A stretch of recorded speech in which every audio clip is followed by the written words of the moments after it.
But we do need to get Kurt back on here soon because I know I miss Kurt. I do too. Yeah, we miss you, buddy. I'm probably leave this last part in because we do miss him. Yeah, you should. Absolutely, dude. Kurt's a legend. I was going to do something with my beard, but I'm like, that takes way too long to grow back. Right. Well, I guess on that note, welcome back to the Rockhound Podcast. This week we have Jesse, a returning guest. So go ahead and take away, Jesse. Hello, I am Jesse and Rookie Rockhounding channel YouTube. Sorry. Thank you, Jesse. I'm Karen from Ozone Fine Art Ventures, and this is actually our new Rockhound.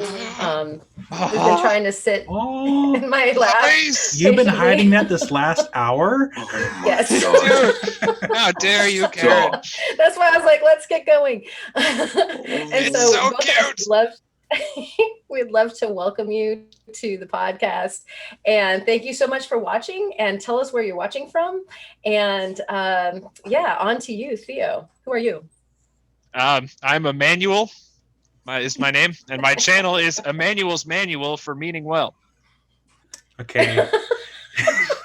You have fun spelling that, Kyle. That's fair. Too good. Dang it. I spent all week coming up with that one. Oh, man. Well, I'm Mild Kyle with World of Rockhounds, and I'm going to be editing this video, so that's going to take me a little bit longer to figure out spelling for Theo's name, or Emmanuel's. Emmanuel. Emmanuel. You can just call me Manny. It's fine. Okay, Manny.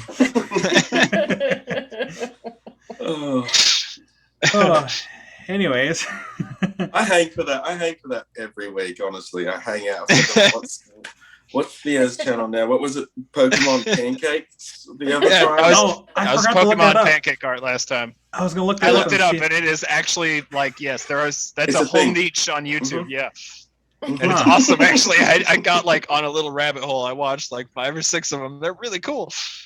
Did Yes. you try to message them and see if they're Rockhounds? Because I said that we're probably to have them on with the Rockhounds. Yeah, they'll have to be a guest in the future for sure. Oh, yeah. You guys, you know how you guys sometimes wonder what famous people are possible Rockhounds or secret Rockhounds? So Bobby Duke was who I was hoping would be, and I know you guys have mentioned him a few times. Bobby Duke is a legend. Yeah. I just want to hug him. Just right. Yeah. But he had a metal detector out at the beginning of one of his other videos. Oh. And I'm like, yes, brother might be a Rockhound. I sure hope, even if it's not something that's super serious. Yeah. I don't even care. Bobby Duke is a legend. Yeah. If he is or if he isn't, I will accept him either way.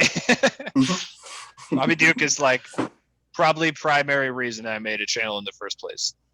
Yeah. So again, Bobby Duke, if you are secretly listening, we would love to have you on. Notice me, senpai. But Karen, any shout outs for last week? Oh yeah. Actually, we had a cool compilation video, and then before that we had the Jason of Rockhounding Life on, and everybody wanted to have that be a claw. If you haven't seen the video, our podcast, he brought on some fossils, and I mean the whole podcast was really informative and interesting, but he brought on one in particular that it could have been a plant or it could have been a claw, and so everybody was posting up on what they hoped the fossil was, and we hope that he finds out what that really is. And then we have California Gleanin from Northern California, a shout out from there. And she would so like to see not only us show off our personal collections, which I think is a kind of cool idea, but also Quest for Details would be a fun one to have on the podcast, right? Yes. And so we're going to have to pursue that. And then up here we go. Bye, puppy. Before before he eats my hand. All right, Claude, he'd love to know more about fossil and petwood laws. And so internationally, like the different countries. And so maybe that's something that we can get to at some point during the podcast tonight, since we have Jesse all the way from the other side of the whole world.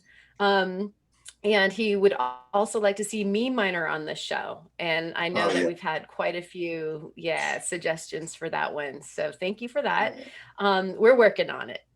And let's see, we have Manny, Michigan is watching from, wait for it, Michigan. And that really Michael, caught me off guard. I wasn't prepared for that. Yeah, right. Michael is plotting a course to the Olympic Mountains or Cascadia. So figure out where he's from. New Zealand, Rocks Down Under. Thanks for watching. Rookie Rockhound from Australia. I've heard of him. Is watching. I was watching. That's so weird.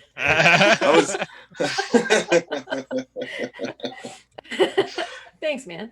Sandmaker decided to not divulge his current location, although was enjoying last week's podcast. He's all over the place. He's probably somewhere in the southeastern area of our country.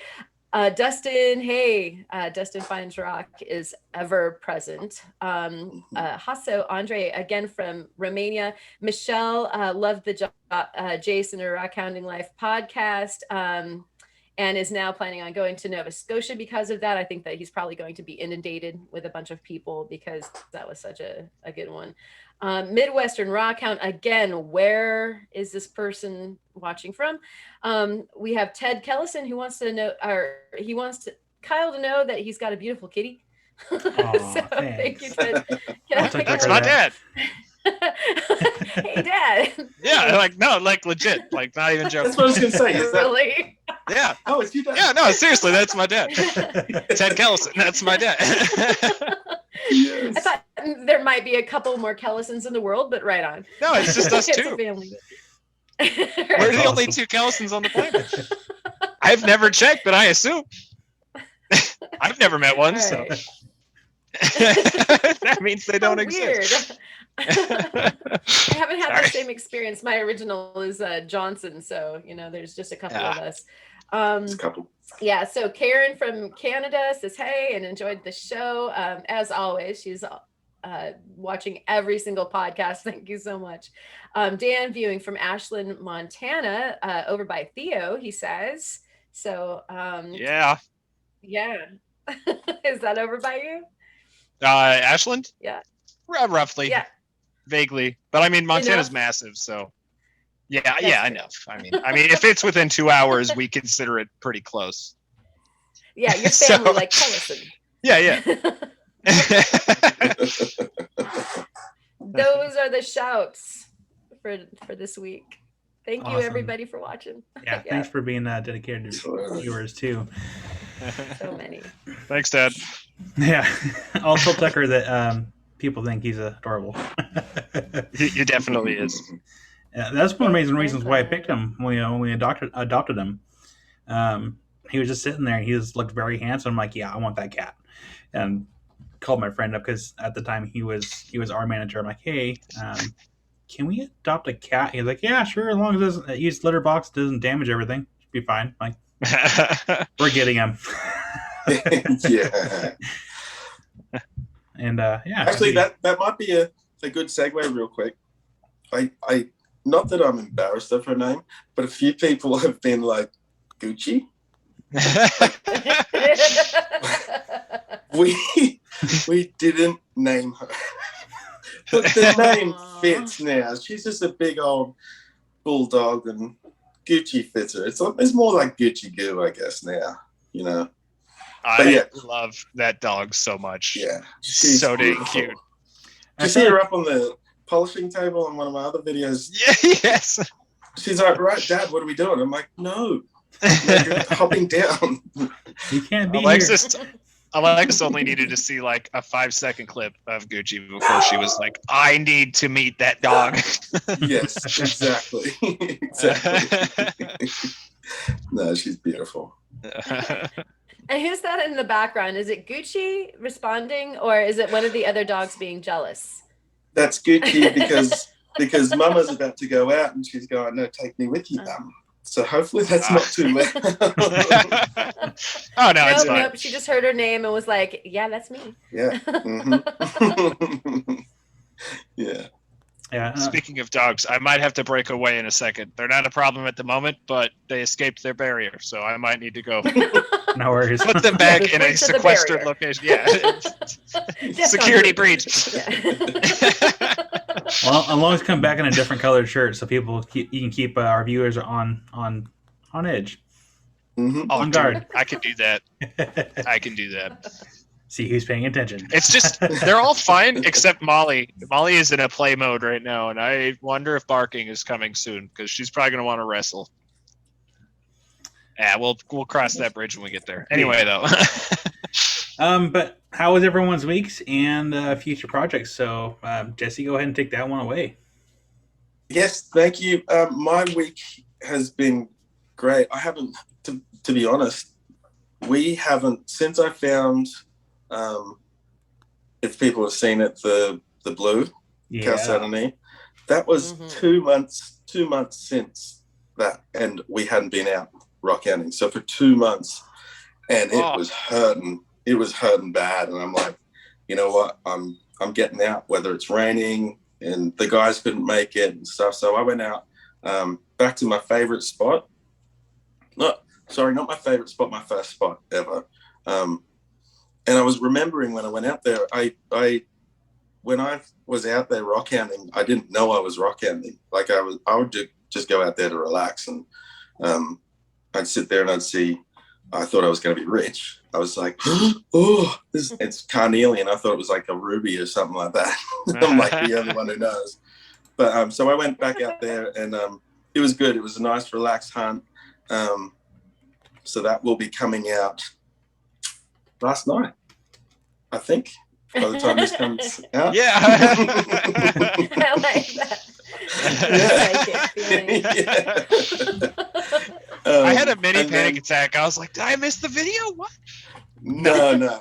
And then tomorrow I'm really excited. I've been invited out to a secret place that is a permission as well.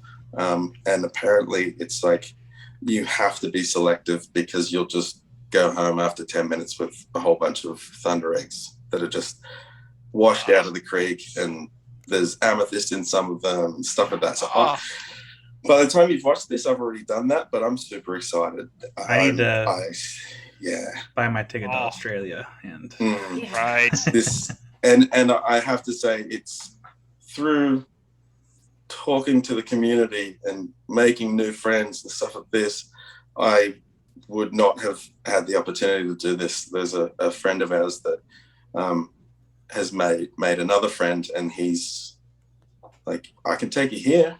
I'm like, ooh. So nice. So yes, please. Yeah. So that's what I will have done this week. Yeah. Sounds like a good week. Yeah, it's a good week. It goes to show that it does pay well in a very positive way to be friendly and positive and be a part of the community. You never know. You might get invited on to a special top secret place and find some awesome stuff. Yeah. And I'm actually really, really grateful for it too. Like, we were going to take him out to across the border into northern New South Wales, where it's some of the best pickings in this area, and for the rocks we look for and stuff. And but we've got COVID going rank down there. It's just started to break out again, and so borders are closing, and you've got to get a pass to go here and there. We're like, well, let's just ditch that. And he's like, well, I can take you here. I'm like, oh, I didn't make friends with you just for that, but okay. That's Wow, awesome. that sounds so cool. Looking forward to seeing the spoils. Yeah. Yeah. That would be awesome. Yeah. Well, my week was nuts. I had family descend upon us and visit because we've relaxed a bit from the COVID thing, and another friend also came to visit all at the same time, and then we busted a quick trip out to Eastern Oregon to go look for some fossils and pick up the new rockhounding pup.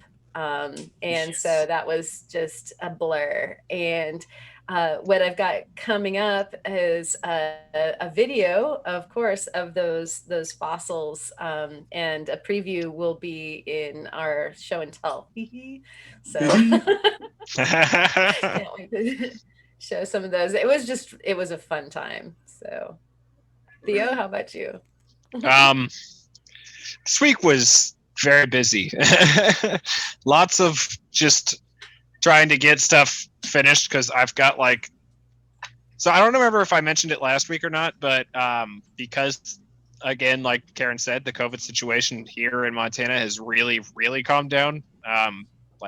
Very, very least concern possible right now. I work a booth at our local Renaissance Fair, which got okayed for this year. So I held off on making too much because I didn't know if it was going to get canceled again, but it got okayed. I got the confirmation email I don't know, I think sometime last week, and crunch mode has started. So I sell a bunch of stuff there. I'm the only one that sells rocks. So I sell carvings, I sell wood carvings and rock carvings. I sell a bunch of rocks, bunch of fossils, polished rocks, raw rocks, all sorts of stuff. And one of the things that I probably sell more than anything else is gemstone eggs, which I market as dragon eggs because, Renaissance Fair. So yes, this week has been a bunch of fossil prepping to get ready for selling those there. And then today specifically was busy. I have 3 different videos that I've got going, all requiring the tile saw. So I was juggling 3 videos while digging out the tile saw. I was outside for I don't know, 6 or 7 hours cutting rocks today, and it was great, but also very headachy because I had to keep a slabbing video separate, the egg video, because I am doing a video on that, and they're really cool. Had to keep that separate, and then another one which I cannot yet talk about, but I will at some point. You'll see it eventually. I don't know how long it's going to take, so I'm not even going to bring it up yet, but it's pretty cool. I've been meaning to do it for a long time. Is it the one I'm thinking of? No, but okay. That too, though. It isn't that, but I'm equally excited. But that was another thing that I was doing this week. We'll cue viewers. We'll let you in on that secret at some point during this podcast. Yeah. Which that was definitely a part of this week was how do I word it without giving away too much? Packing a box. I'll just leave it at that. We'll talk about it more later. But yeah, it's and then I got rained out due to all the thunder. That random thunderstorm rolled in while I was slabbing, and I was like, "Oh no, I still have so much to do." And then editing, getting back to the house and editing every night, and then getting tomorrow's video. Well, last week's video, I guess it would be now, out in time. Which, oh man, we got some. Actually, one of my show and tells tonight is from that video, and it's crazy. But yeah, it's just been busy. Just we're in crunch mode because we're getting ready for the Ren Fest, and tomorrow, it will have already happened by the time this comes out, but tomorrow, as of recording this, is the Rockhound Rendezvous with Kate and I. So that's going to be awesome, and I'm excited for it. Not excited for the 100+ degree weather, but I am excited for the event in general. Hopefully find some cool stuff. I'm hoping. If not, we are bringing... Just period. Yeah, and just some cool in general. Cool. Actually, the river is super, super, super slow and super shallow over there. So the game plan is to just lead the whole group into wading onto one of the islands, because it's like, I mean, you can walk across the whole channel and it will never go up to even to your knee, and it's going to be 100 degrees. So it's probably going to feel wonderful. But yeah. How many people are showing up? We have no idea. The best kind of prize is a surprise. Like, we have literally no idea what to expect. I got messages from like, I don't know, like 10 people saying that they were coming. We have an event thing. I don't know whether just an event thing. I'll leave it at that. I don't know what they're called. On our Facebook group, that we asked people to RSVP for, but then like only like 6 people RSVP'd, but then they're like 30 or 40 people said they were interested, and I'm like, oh no, how do we plan this? I have no idea how many people are coming. And then of course, food. Some of the yeah, pretty much food. Not even so much as water. Just bring as much water as possible. It's going to be so hot tomorrow. Yeah. But even if there's nothing to find, we are Kate, Travis, 406 Findings, and I are all bringing rocks to raffle, which is going to be pretty cool. So, Nice. So people will be going home with rocks either way. Nice. Good way to do that. That's sweet. Yeah, it's going to be fun. I should sent you some goodies for that giveaway. I sent you the Obsidian. Oh my gosh. I lost my mind when I opened that box today. That was another thing that I was doing today before all the rock cutting. Opened up that box and saw rainbow obsidian and almost just like couldn't even form words. I was so excited. It's so funny too, because I know for you two, especially Karen and Kyle, I'm sure you guys are like, meh. It's just rainbow obsidian, and for me, it's like so exotic and crazy. It never gets old. Yeah, it does never get old. My heart goes pitter pat every single time I see it. Oh, it's so cool. Yeah. Theo, if you ever come to Oregon, pop into Corvallis. Let me know you're in town. Make sure it's on a day that I'm not working. Oh, I mean, you guys know. The closest thing I've ever found to obsidian, I think, is perlite, which is like a hydrated obsidian. Oh, cool. But if you Google it, it's a planting medium. It's like they heat it up and it expands. Oh, yeah, it turns white, and then that's all in like potting mix. But that's the closest I've found to finding actual obsidian. We have obsidian in Montana, but it's incredibly rare. Agate. Sorry. It's incredibly rare. Like, no way you could even go hunt for it because it's that rare. I have seen a total of one piece in the entirety of my time rock hunting, and it wasn't me who found it. Somebody else found it that I know and gave it to me. Nice little, like, perfect ball of obsidian with just loaded with impurities. Like, I mean, it's got like little bubbles inside of it and like little white flakes and stuff. Just pure black, but yeah, like almost no value because it's so porous, almost is the best way to put it. Only place there is a lot of obsidian in Montana is Yellowstone Park, where you better not touch that stuff because that is so national park. Yeah. Oh man, Yellowstone. Yeah, just don't even like pick up a rock at all. Don't even look at them. Like, look away. They'll come for you, man. Yeah. There's a glass cliff in Yellowstone National Park, it's literally called the Glass Cliffs, and it's like an entire like just gigantic cliff face that's pure obsidian. Wow. Damn. It is amazing. It's so cool. That's nobody right. touch. And you have to like literally write on the back of your hand, it is illegal, because I mean, you look at the base of the cliffs and there's just like giant blocks of obsidian everywhere, and it's like, no, you can't have it. Stay away from it. That's like Newberry here. Like in Oregon, we have an entire, mountain of glass, Newberry, and yeah, no picky uppy. Yeah. Like, you're doing a whole hike on glass. Like the entire hike of the mountain is on glass, and you're just that is so cool. Yeah. Don't touch it. Hands in the pockets. If you want obsidian, you have to go to Glass Butte as of right now. Yep. Yeah, I guess I'm the last person for projects and stuff. My week wasn't too bad. I've been getting a lot of packages in. I got a few customer packages that need to get done. I got some rock trades that came in that I probably should have already unpackaged by now, since this video is being recorded. What is today? 16th? In the future. So recording for the past, for the future. So by now I would have already. So they're done. Yeah, they've already been done. But I'm trying to get a bunch of other projects done. I'm actually working on my friend Chris's knife, who he wanted to be here tonight, but he couldn't be here. So I'm trying to get his knife done. Yeah, Hey, Chris. I'm sure Jesse just saying that Chris can be like, "Oh my God, he said my name."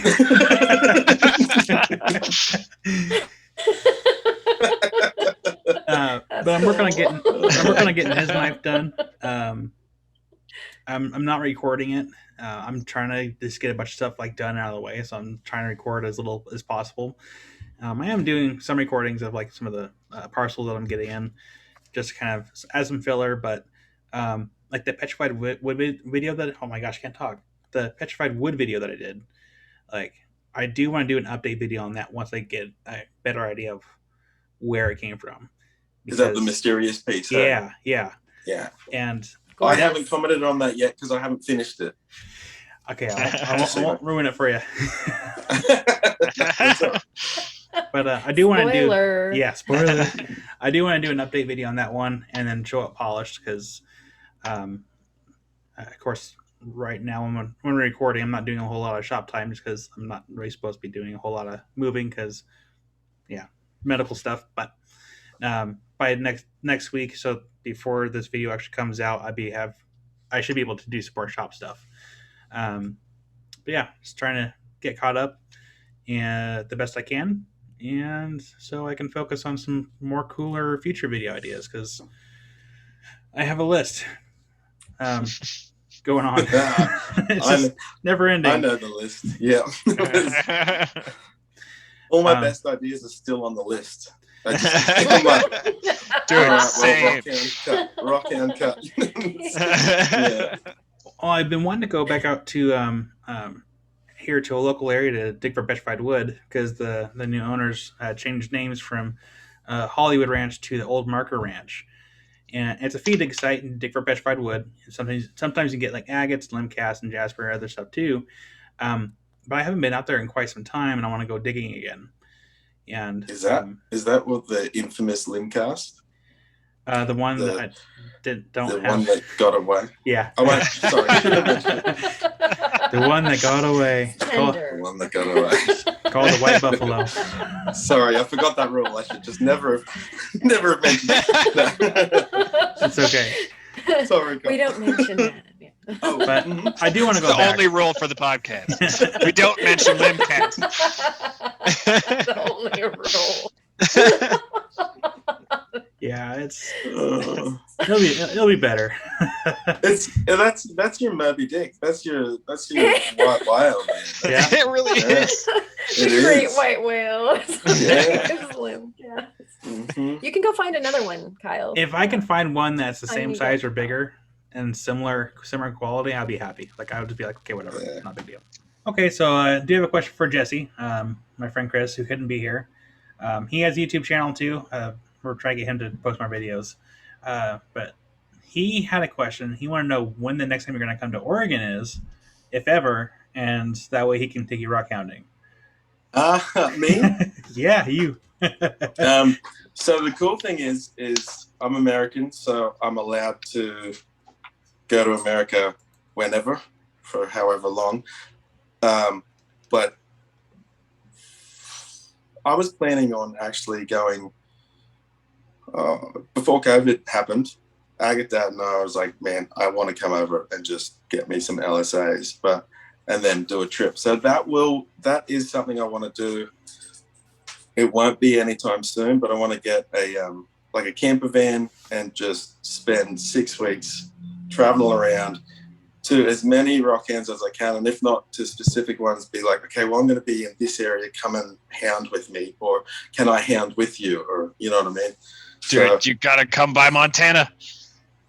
Oh yeah, I'll be, and it would be a big old, road trip, but that's a long time off. Sorry, Chris, but I will watch your videos. What's his channel is Northwest Jasper, Opal, and Kellison Hounds.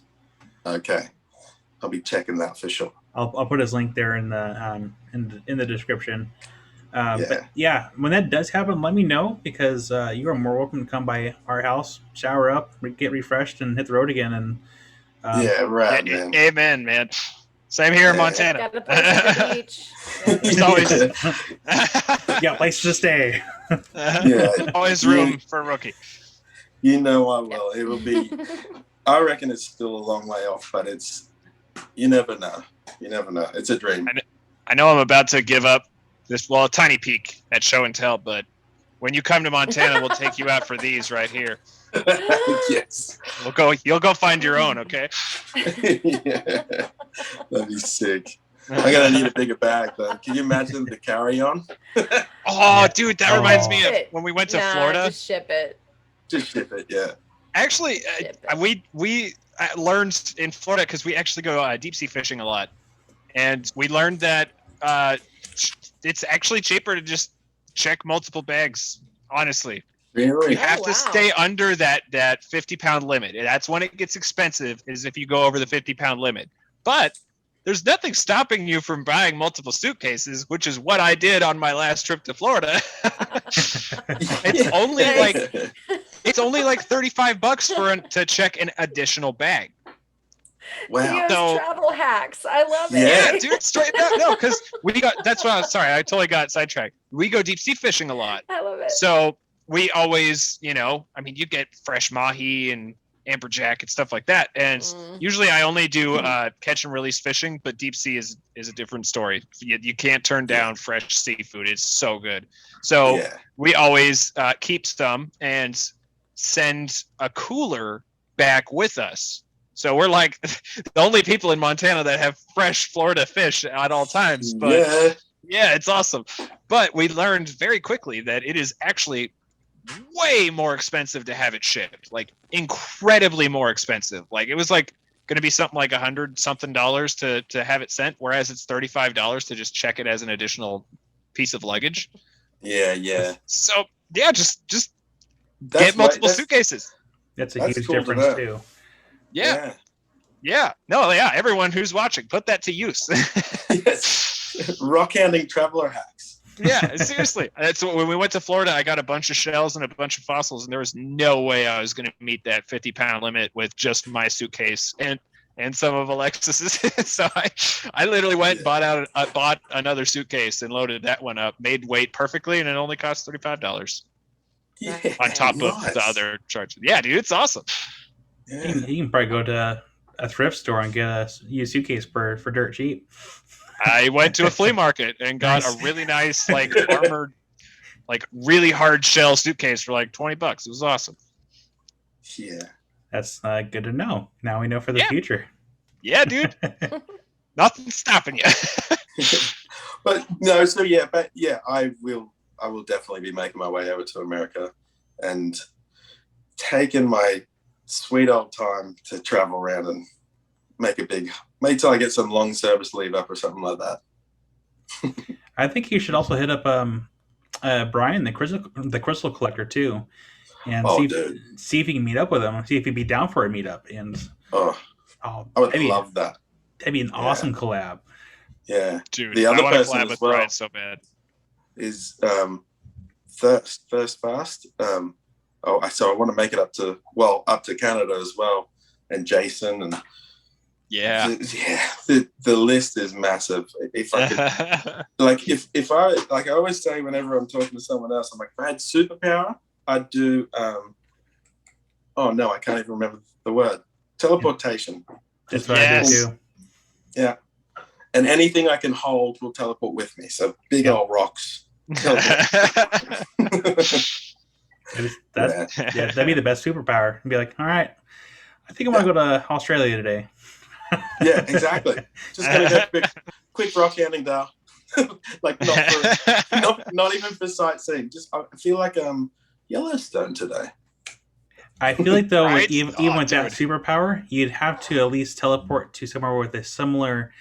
Oh gosh, I can't think of the Time zone. No, not time zone. oh gosh, I can't think of the elevation. That way you don't get like an instant ear pop Oh, if you're going from like yeah. sea level like to the top of a elevation mountain. sickness. Oh, Your dude. ears popping. Just chew gum. every time you arrive somewhere, you just Right. or vomiting. Well, yeah, man. You go from Florida to Montana in an instant. That's going to be painful. It's good. Yeah. That's like a huge elevation difference. Yeah. So maybe if you wish for superpowers, like wish for instant transmission and the ability to adjust very Elevation quickly. immunity, Yeah. Yes, exactly. Exactly. which is a weird superpower, but I want it now. I want it. People listening are probably like, what are these people on now? Yeah. What is Yeah. this now? But yeah, it'd be That's super sick. cool to see travel all over. So It'd be keep us fun. posted. Yeah, Oh. keep us posted. I'll probably end up doing it in Australia first because it's cheaper, and I am there's so much stuff in Australia to find. Yeah. Even the lattice sunstone. I was Googling places of where to go, like Google Maps, and I'm like, it's such a big country and it's so far away. Like it's but I mean like Lightning Ridge, I want to go there, and the gem fields. There's towns called Emerald. I'm like, come on. So, People would love that kind of coverage if you did that. yeah, I'd love to do that, but then do an American version one day. Yeah, exactly. All right, Yeah. today we're doing Rainbow Lattice, and tomorrow we're going to do Oregon Sunstones. Yeah, exactly. Yes, but yeah, that I'd love to go to America. That'd be cool.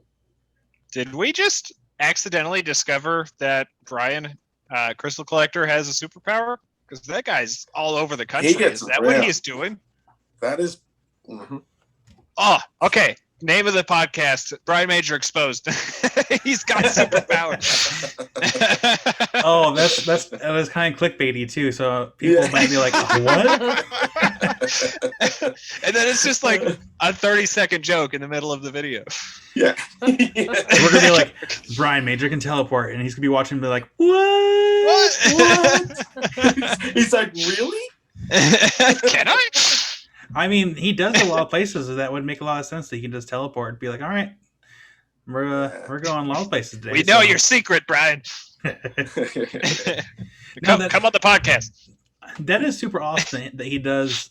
That he is able to travel as much as he can, and to go all these different places, and he's digging all these huge crystals. Like, I What a watched- life. Yeah, Dude, I mean, I've said it a million times, but Brian is living the dream, like straight up. Absolutely.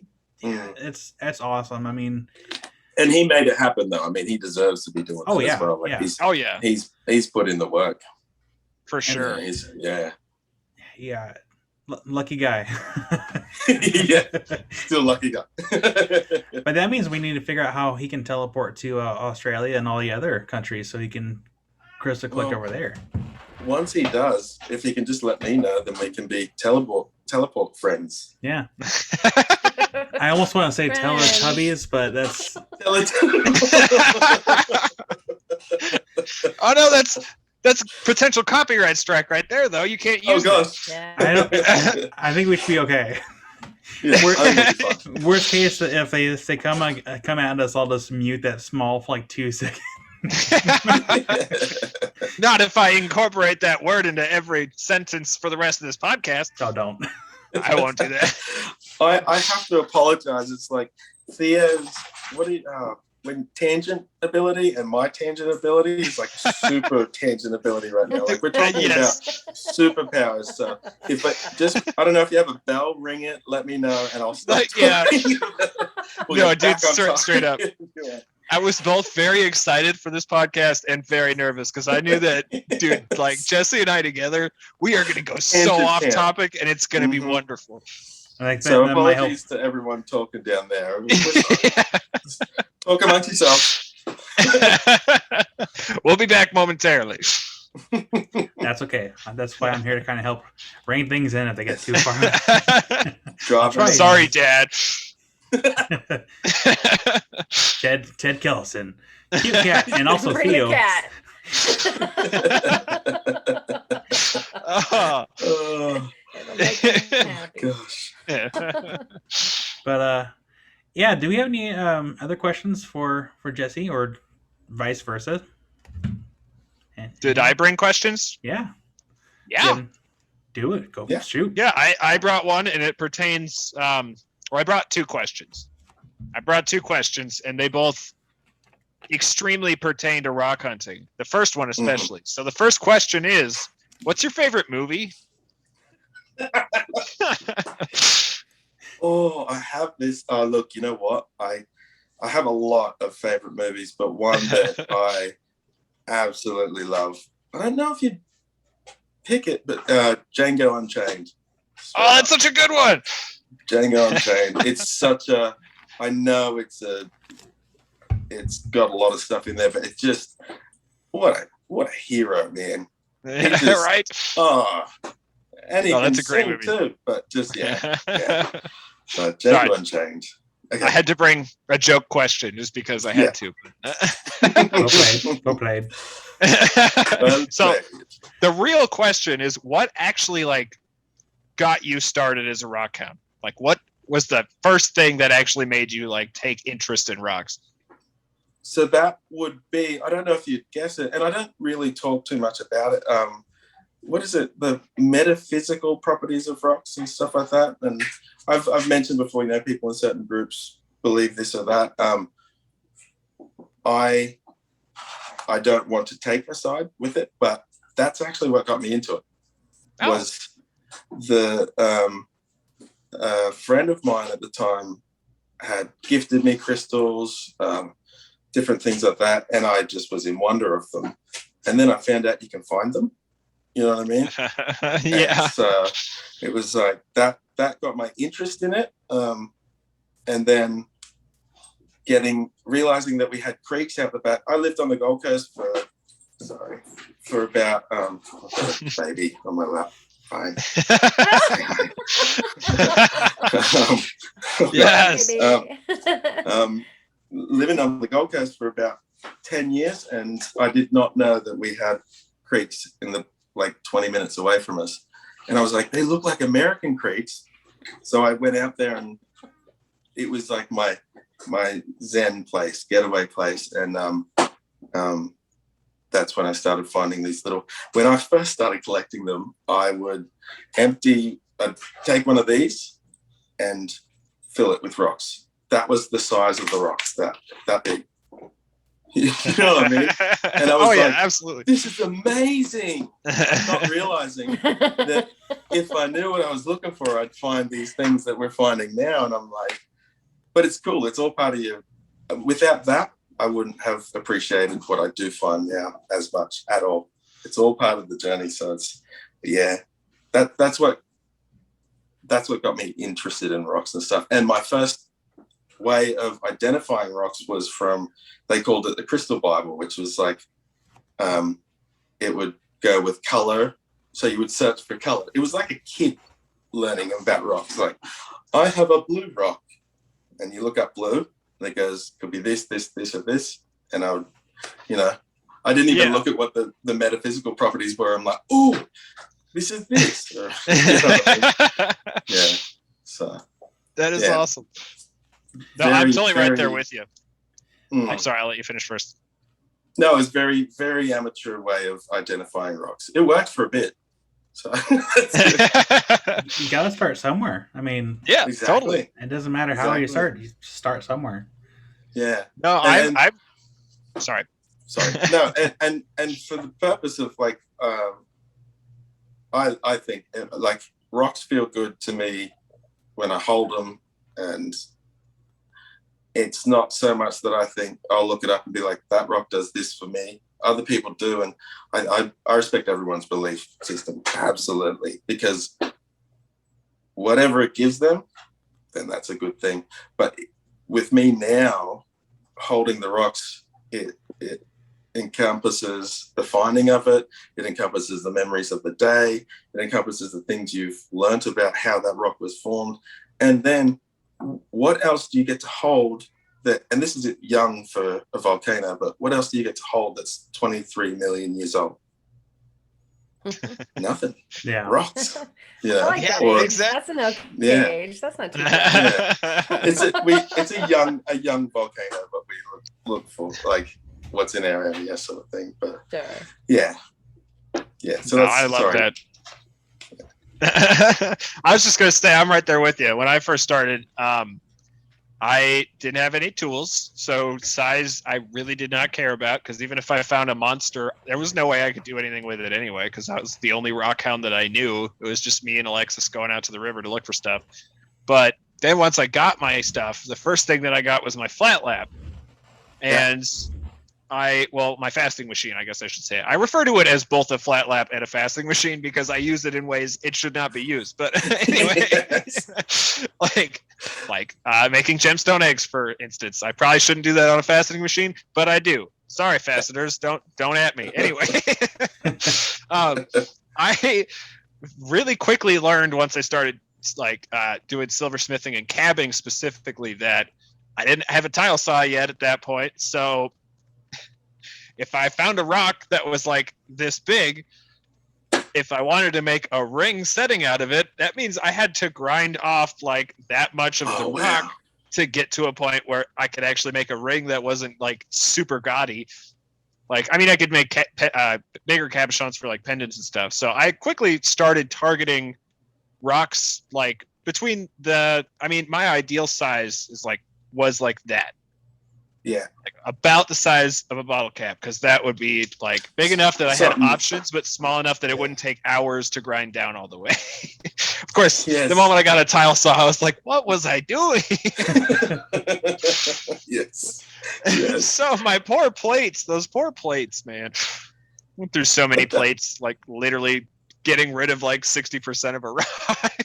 But how cool is that? Like, and now how much more do you respect your tools that you've had to go through that experience of, Oh, absolutely. grinding a rock to size instead of being able to actually cut it. Yeah, I wouldn't recommend it, but it definitely makes you appreciate your saw so much. Yes. It was like life changing, cool. because I was like, I can't afford a slab saw. I was like, wait, people use tile saws, really? Huh. Yeah, that was me too. I was like, yeah, tile saw? Tile saw is an option. So I went online and a bunch of people were like, yeah, works just fine. So I was like, okay, I'll go get one. I bought just to test it out, because I also saw some forums where people were saying you should never do that, like ever. So to test it out, I went to Harbor Freight, which is like our cheapo equipment store we have here in America. I don't know if Harbor Freight is an international thing. That's the only reason I'm explaining it. But so we we've got Bunnings. Bunnings is our tool place. I gotcha. So they sell tile saws there for like $45, which is like dirt cheap for a tile saw, frankly, and blades for $15. Oh wow! So I mean, I have my full setup with like still under $100. I'm like, dude, that's awesome. So I started using it. That little thing kicks butt, dude. Like, if you are wanting to get into cutting rocks, I would highly recommend anyone in the US, I guess, to go get the Harbor Freight model, because that is still to this day, 5 years later, that is still the same saw that I'm using in every video. Yeah. And that's the thing, is once you can get yourself, it gets you through the door and gets you able to see into the rocks, because then that means you can start learning more about what's in your area and going from a rock that's like, this is my show and tell, so I'm not showing it, but a rock that's like that could turn into what's on the inside. So you then know, okay, last time I cut a rock, it looked like that on the outside and that on the inside. I'll start picking up these big bits. Yes, absolutely. You know what I mean? No, totally. Like when I first got that thing, I went on a spree of just cutting all of my rocks, because like I was trying to key in on the good ones. I was like, okay, every single one that I wouldn't have normally picked up that has that like dull crust, those are actually the best agates. So I need to start looking for these more often. It's crazy, huh? Yeah. The question is, like, how long does a diamond blade last you guys with the tile saws? I have been using that brick trick for a long time. So first one lasted me 2 videos, and I thought it was blunt, and I was like, damn, I've got to go buy another. I think it was a $70 blade. So I did that, and I made a video about it, and someone's like, you can run a household brick through the saw. It's called dressing the blade. It's a ghetto way of doing it, but That works though. I won't need to replace that blade for many years. You just keep, especially if it's impregnated. So it's good. I'm talking about impregnated where it's not plated with diamonds, because I don't know like how a that centered, works. a centered Yeah, is blade? that what it is? Yeah. Where it's in the metal. And so what the brick does is, well, what happens is when you're cutting it, the metal heats up. I learned this from Simon, by the way. Shout out to Simon if he's watching. He was saying that the metal will heat up and start to sort of cover the diamond and just make the diamond not efficient, as well as chalcedony buildup, like a buildup of stuff on there. You run the brick through there, and it's like it just sort of cleans it all up. I don't know the science of it, but it cleans it up. And then I do it maybe once I feel my blade starting to slow down a bit, because you can definitely feel it. Pull the rock off, a couple of ones of those, and then it's cutting fine again. Yeah. For me, it is I get 1 video per blade. Oh, whoa! Yeah, I sometimes less. You need some Sometimes roots. less. Well, it's the thing is I It's the blade. it's the blade, yeah, because I'm buying like Harbor Freight. $15 to $20 blades, so they cut they're not fantastic right off the bat. They're great for about the first 5 agates, and then by the time you've reached agate number 1520, there's like no diamond grit left, because Montana agates are so dang hard that it just rips that grit right off the blade. Yeah. So I've tried the brick trick with those blades, and it's like, there's no diamond left to clean up. Okay, so but I mean, it's only like $15, so I don't really mind going through the blades. Yeah. So you're using one where it's plated, diamond plated. Yeah. Is that what you mean? Yeah. Okay. Yeah.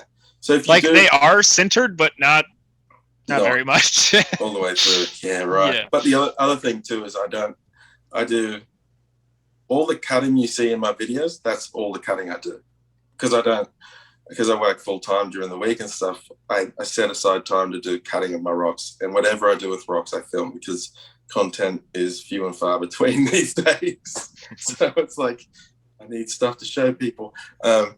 So I wouldn't be using it as often as what some people would be. So that might extend the life of it, I guess. That makes sense.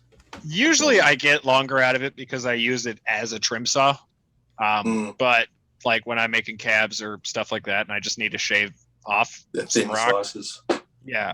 But sometimes I do actual like little slabs. Like I'll take a bunch of agates or just, whatever, and make slabs and do a video out of that. And that's usually what destroys my blades, is because I'm cutting like the 30 to 40 rocks. Yeah, exactly.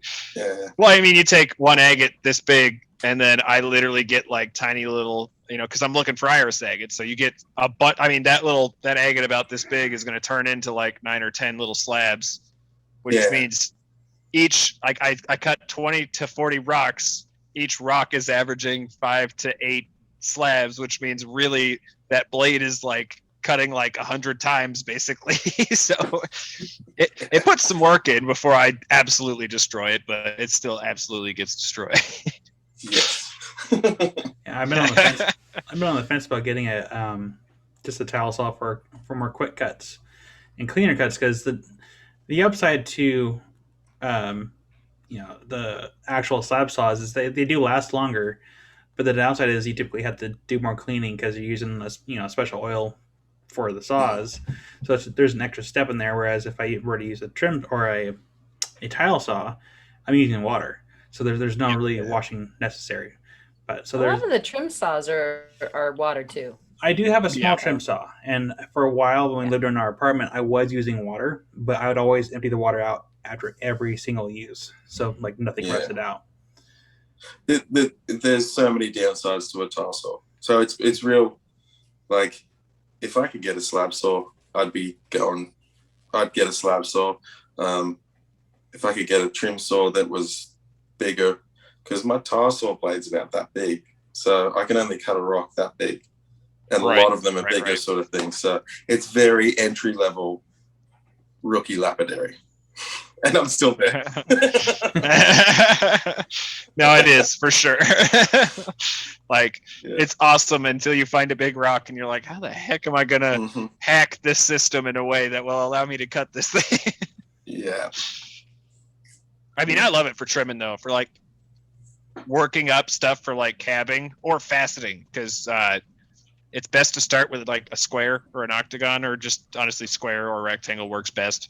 So you can't just take like a rough, like super unevenly shaped piece of quartz and like plop it on. It's way easier, and you don't have to spend as much time like on the girdle, which is the wall. Yeah, and on the grinding in general. If you just take it and like cut it into a rough shape that's a little more uniform, then you can get it just right on the top and go to work. Yeah. Have you been hitting the lapidary club much, Jesse? I mean, me? You were talking about that before, yeah. I have been, not as much lately, but the last one I worked as well was in Nyeri, that bluestone. I'm looking at her now because that's my show and tell. I can't wait for that. You don't. Oh, you know what? I have other show and tell. So look at how blue she is. Like, it's so amazing. So are we moving into show and tell then? Yes. That just happened. So dive right in. Dude, it's so nice. Jesse made the executive. But I do have another show and tell. This was the last one I worked. Yeah. Let's see more of that though. I don't know and it's so hard to cut out in the sun. She's even brighter, but it's so through it, and just numbs goodness. Man. And that's, it's so nice. It is. I don't know if I'll find something like that again. She's, and I love her. It's got this, it's got this my cool precious. So she sits up there with the other blue Chalcedony up on my little table, and then actually Carly this morning was vacuuming and there was dust around the rocks. She's like, Jesse, I'm like, what happened? She's like, I sucked up one of your blues, and I'm like, no. So we're both in the sun out in the front driveway, like looking through this dust. We couldn't find it anywhere, and I'm like, oh well, it's probably gone. Anyway, I plugged the thing back into the vacuum, and it's in the hose. Oh wow. So the Lapidary Club, see, Tangent Town, full Tangent Town. Yes. Hey, I'm here for it. Me too, man. That was good. I haven't been as much as I should be, because I can only get there on Saturdays. And at the same time, there's lots of family stuff we're doing, and rockhounding as well. But it's one of the, I get just as excited about going there as I do to a brand new creek. Like you spend the week looking at your different rocks and stuff like that you might want to take in there, and it's just and then you spend 4 hours in there amongst good people. I mean, every community is going to have their not fun people. Not saying anyone there at the Lapidary Club is that way, but they're all just lovely people. The machines are amazing. It's the cheapest way to polish a rock is the Lapidary Club, I reckon. it's $10 a visit, and you come out with something that's beautiful. That's pretty affordable.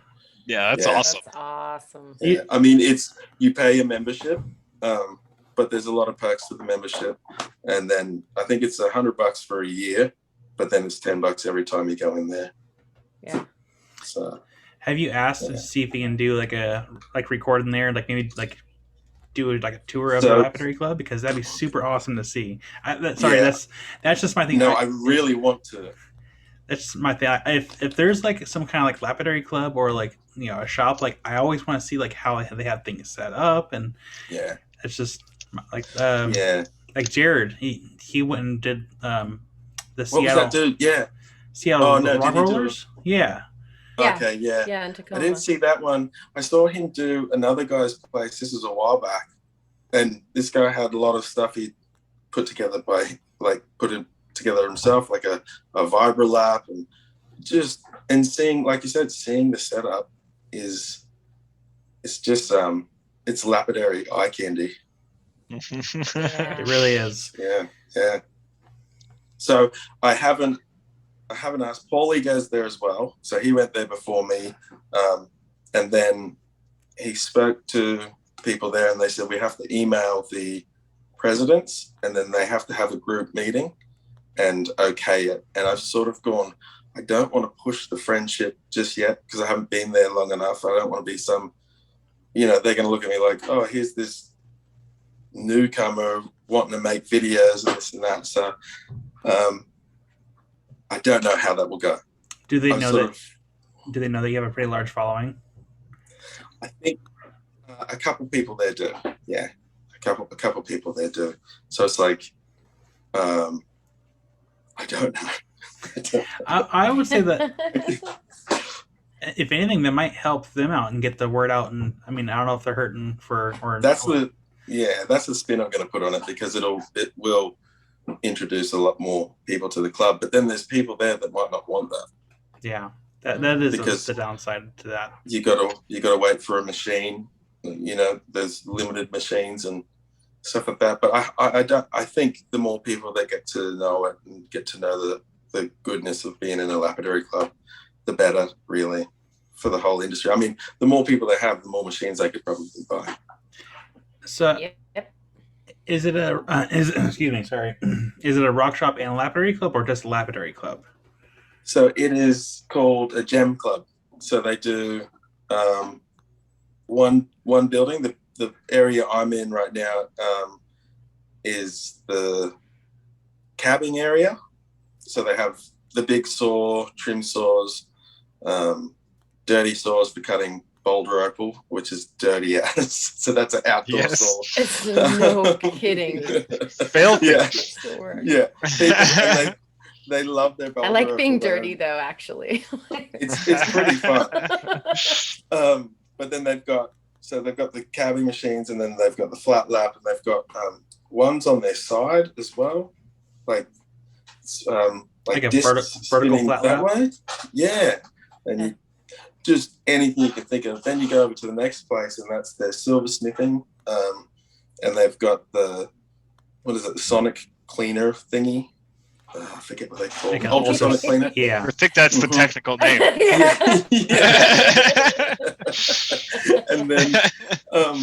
And then they have in the next room they have their faceting one, and so you work your way. They also have in the middle of that they have the hand carving one, so they've got all the tools, the Dremel type tools.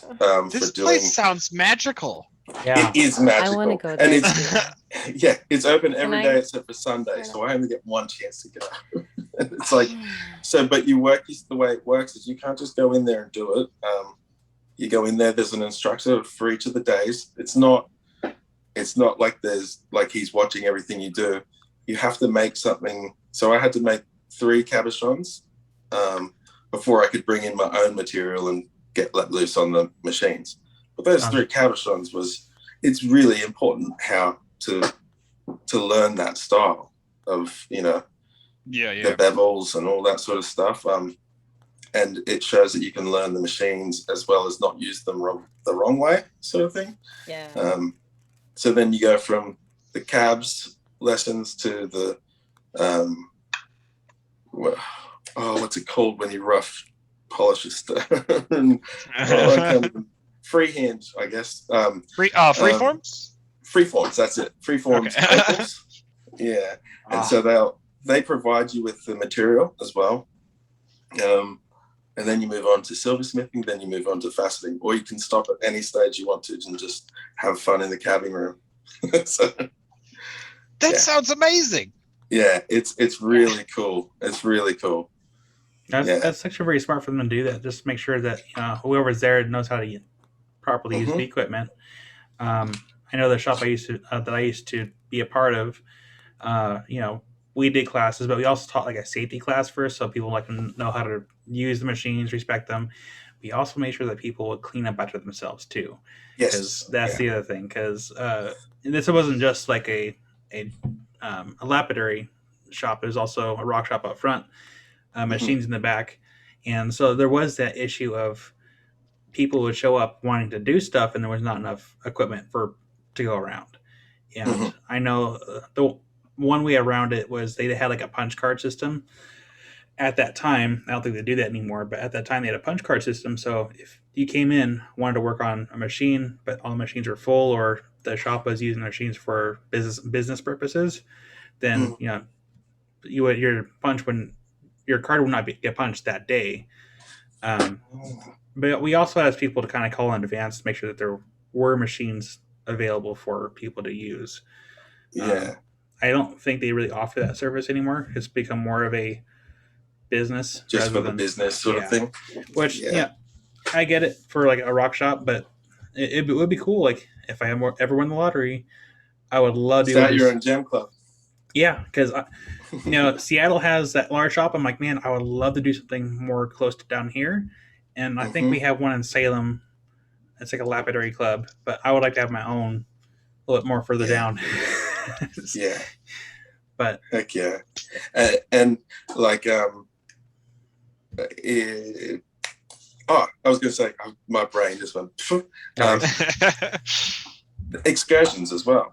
They put on excursions. I haven't been on one yet because of all the COVID stuff, but like there's this one place down here where years and years ago you could dig amethyst, and it's about 20-minute drive from my house. It's still there, but the government have put an army base on top of it.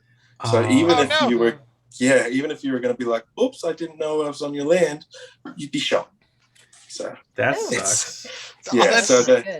That's scary. It's scary, and you just wouldn't do it anyway. But so if a lapidary club contacts them, they can organize excursions like once every couple of years, which is cool. Well, that's nice. That is awesome. Every other day. Yeah, you're gonna get shot, except for that one day where it's planned. Do not even approach the fence line.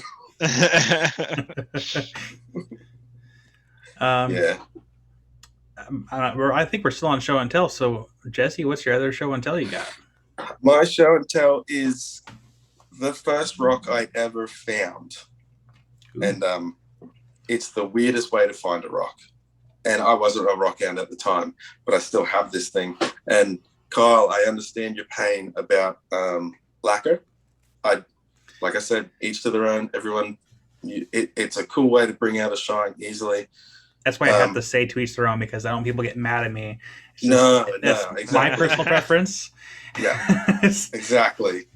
So I found this one. That's the rough side. This is all basalt. I found it inside a pot plant. So I used to make bonsai trees. I still have a couple, and so that's cool. Yeah, it's really cool. And I would go to these nurseries and find their cheap plants, the plants that aren't looking too well, because bonsais sometimes look better when they're a bit gnarled and stuff like that. And I found this big old juniper pine, and I was like, I'll take that home. It was like half hanging out the window of my car. Took it home and I unpotted it, and you scrape the roots out and stuff like this, and I'm like, oh, there's a rock in there. This thing was in there, and it's it's prehnite. Wow. Whoa. Neat. Yeah, it goes all the way in there. That's so cool. Yeah, it's really cool. That's and there's cool.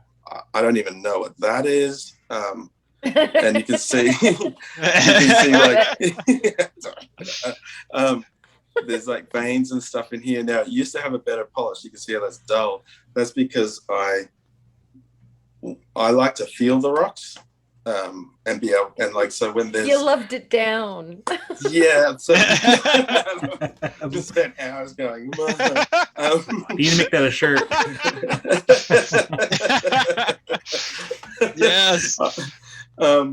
I at the time I've attacked this thing with so this is about 12 years ago. I got wet and dry sandpaper and tried to do that, and then my patience wasn't there, so then I got the Dremel out that I had at the time, and I do not know where it is. Wish I did. And I started to try and get all of this lacquer off. So that's going to be one that I'm going to take to the sander polisher with the pads and try and fix what I did to it originally. But really, this is the first stone that I actually was like, what is it? And I had to do research to find out what it was. So it's prehnite. Apparently, in some circles, it helps with dreaming, good dreams or something. Cool. But I don't. It is what it is. It's just beautiful. And I do dream about it sometimes. Probably the first time I found it, I would have been like, I thought I was going to be rich again as well. Ooh, is that a diamond? so that's my show and tell. Yeah. That is so cool. Thank you for that. Accidental rockhounding. Dream. That is so Very cool. Well, I do want to point out too, because there, like you said earlier, there's kind of a split between people that like that are into like the metaphysical properties of stones, and those that aren't. And I think people just need to be respectful of other people's beliefs, because as long as they are happy with what they're getting out of rocks, that's really all that matters. I mean, I have the mind is a powerful thing, man. Like some people, like I'm more of the amateur geology side of the rocks. That's why I love them, and lapidary side. But if someone's able to tell themselves and believe something that is positive for themselves and it makes them feel good and they get a better night's sleep, then amen to that. Yeah, that's all that matters. And I don't think anyone should dog on anyone for believing in that. Oh, for sure. Because I know some people do, and it's not okay. I mean, my necklace that I would normally wear, which I need to redo the surface on, my fire obsidian necklace, like that, I had always wear that. And, obsidian is supposed to be a grounding stone. Well, I know that a lot of the metaphysical part of things can also be attributed to colors, and since it has all the colors, it's more than just a grounding stone. It has like almost all the other properties in with it. Yeah. So I was like, that was kind of like my go-to for like feeling more zen, and I haven't been able to wear it for months. and that's it.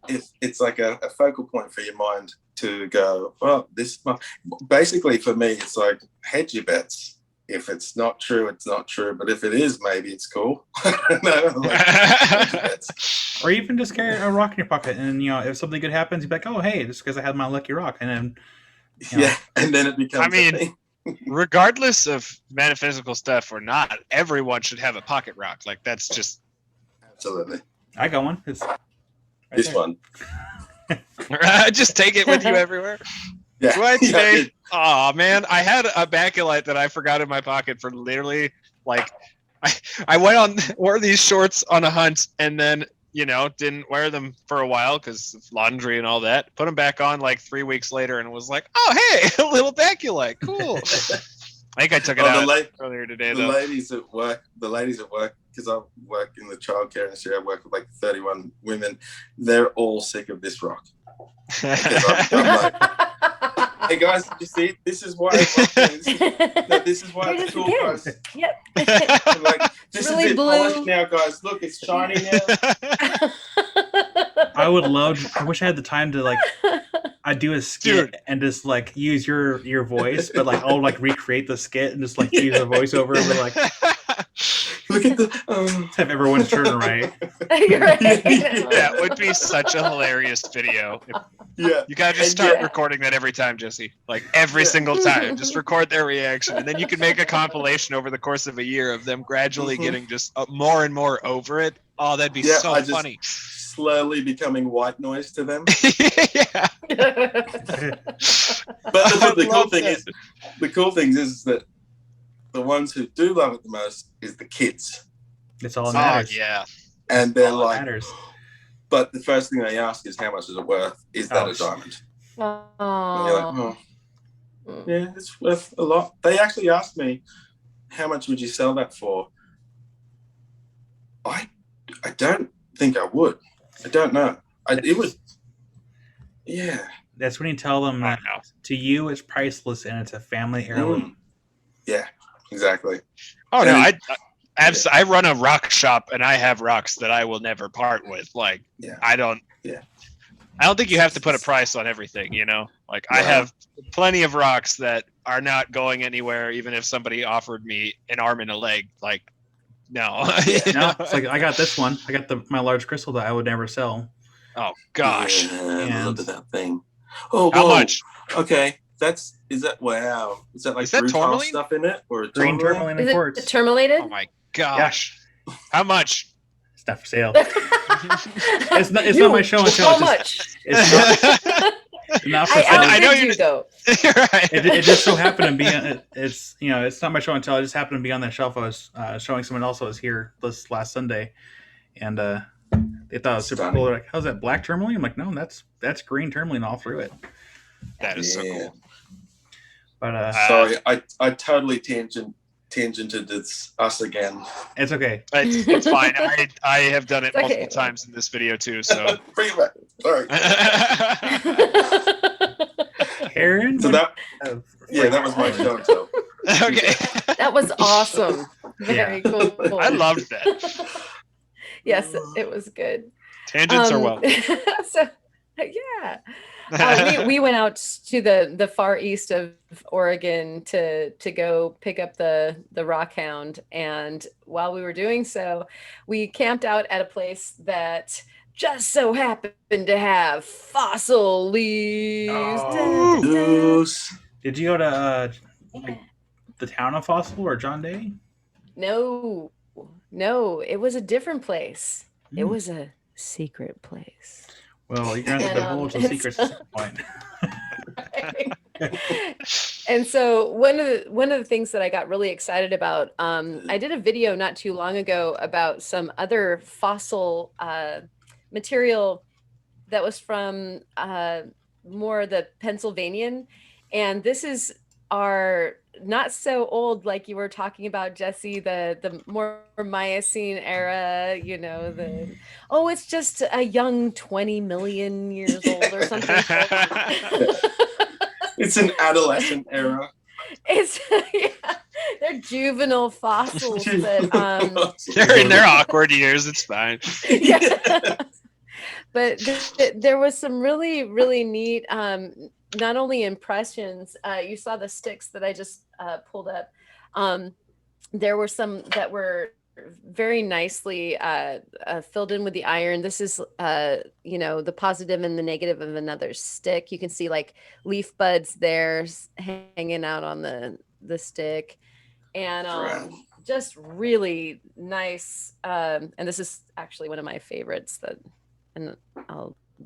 Of course, you guys get better detail, but you can see all the lattice of the different just veins of the leaf in that. And so there were actually some really nice filled in stuff.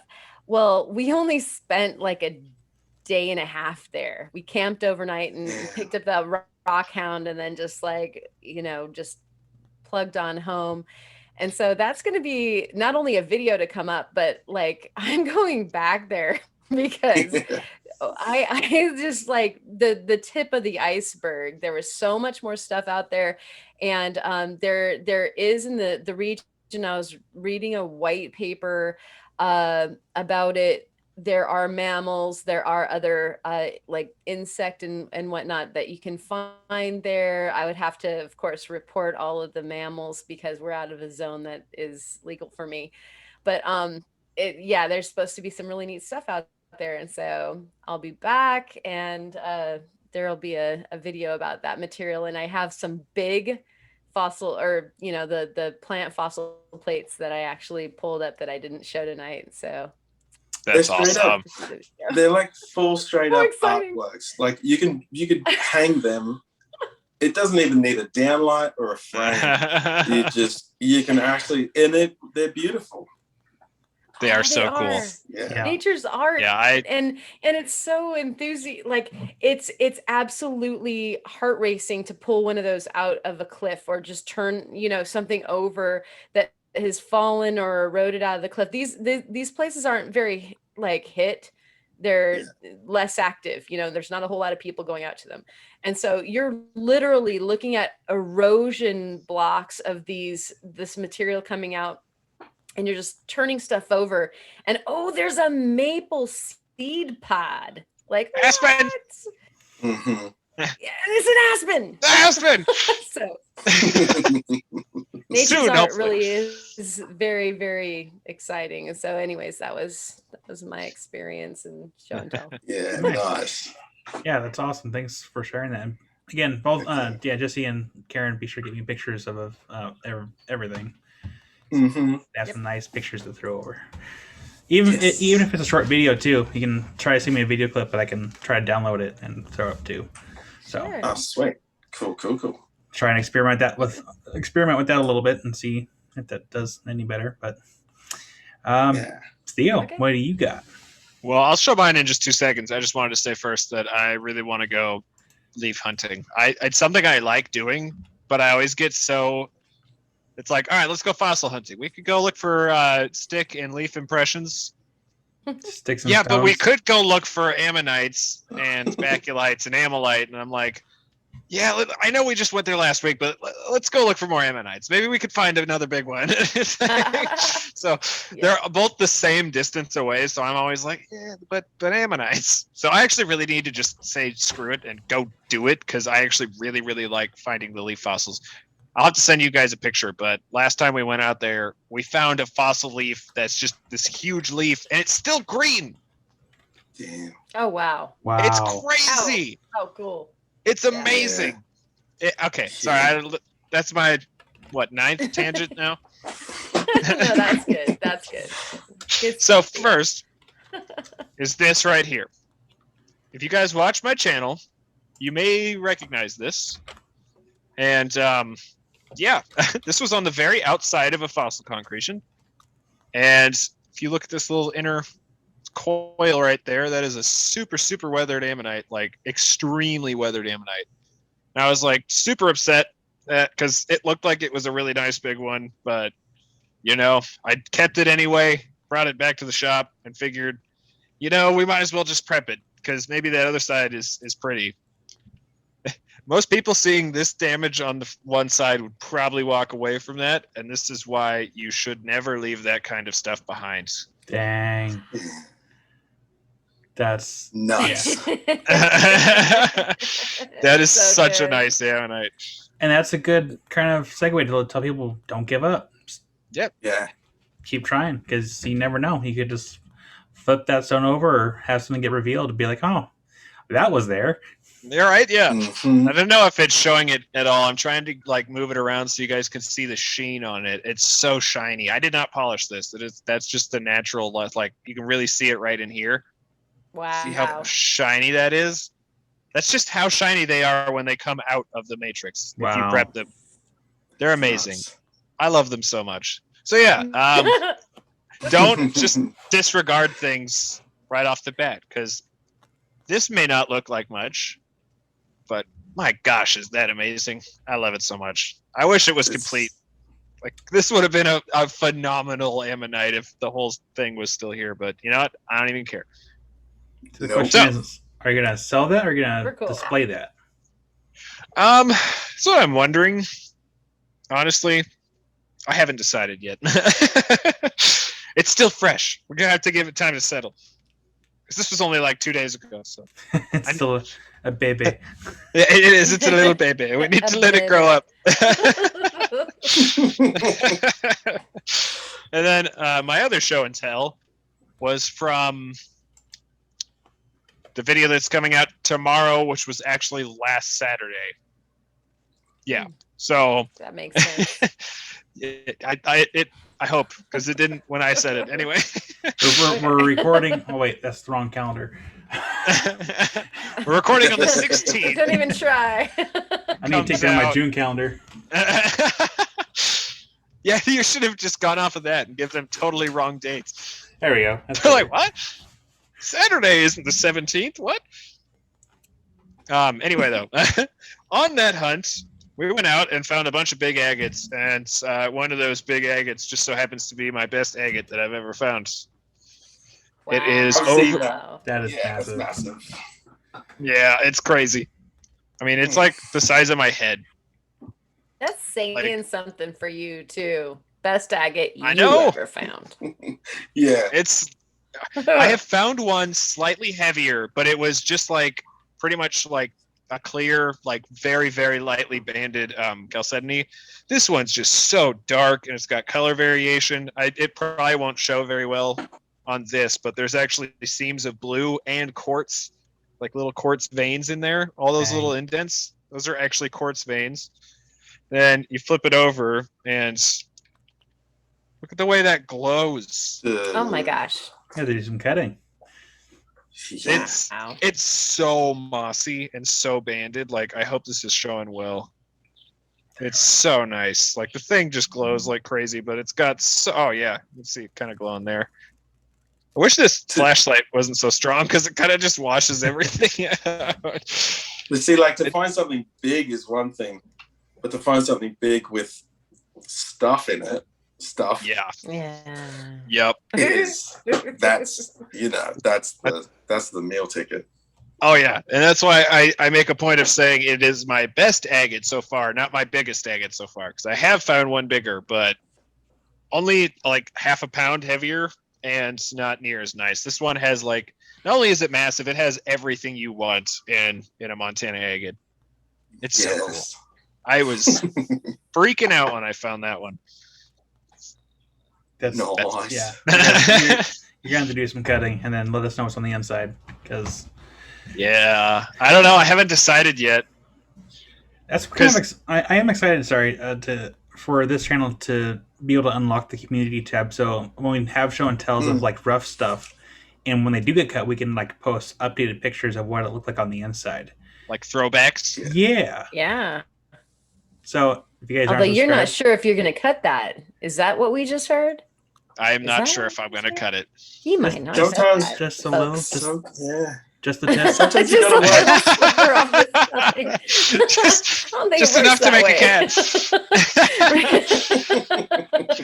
No, I actually do have some big like monster rocks that I have no intention whatsoever of cutting. Like I have a 16-pound Jasper that is, it's like one half of it is like a red and yellow veiny like Jasper agate, but then it has this huge pocket inside of the Jasper that is a mossy Montana agate. Like it's literally got a Montana agate imbued inside of this gigantic Jasper. And I don't think I can cut that one. It's too cool of a specimen to like. I would make awesome slabs, but it also feels just wrong doing anything with that one. Yeah. You can It's always so like good. like contour polish it, so you're just working with the natural shape of the stone without actually losing very much at all.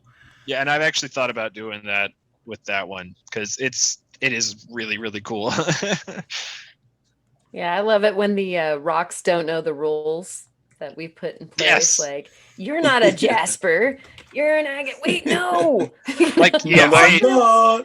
well, and it was Yeah. cool too because the thing was massive, but only like that much of it was sticking out of the ground. So I walked up to it and just tried prying it out, and it was not budging. So I started digging and digging and digging, and the next thing I know, I've got this giant Jasper like sitting out there, and I'm like, Ooh.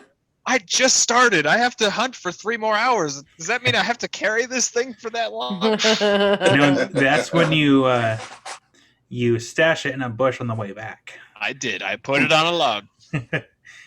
On the log or behind a log, because you never know. On a log. No one knows about that spot. Because I was going to say, That is- on a log is like a Rockhound's gift to whoever's coming behind. Oh, You know, when you yeah. find, No kidding. like, well, Yep. I'm not taking this home, but I'll leave it where they can see.